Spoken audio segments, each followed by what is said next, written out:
Lagot na, Vic Soto hindi na kinaya, naglabas na ng galit laban kay Pauline Luna matapos ang naging revelasyon nito tungkol sa kanilang mga anak.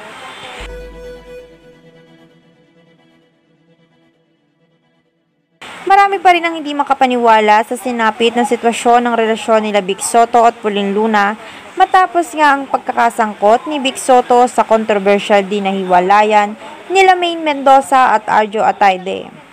Matapos mapag-alaman ni Pauline Luna na naanakan ni Vic Soto si Maine ay agad itong nakipaghiwalay dito, kung saan ay tuluyan na nitong iniwan si Vic Soto at nilisan ang kanilang tahanan.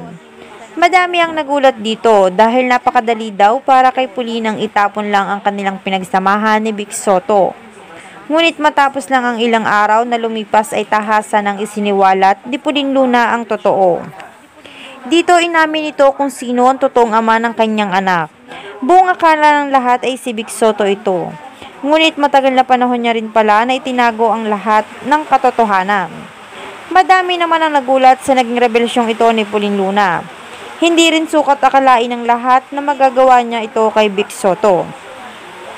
Ngunit isang panayam naman sa kanya ay dito lakas loob na niyang inamin na hindi si Vic Soto ang ama talaga ng kanyang mga anak.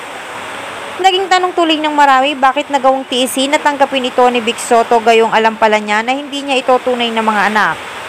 Ayon sa usap-usapan ay pinilit daw nitong isave ang marriage life nila.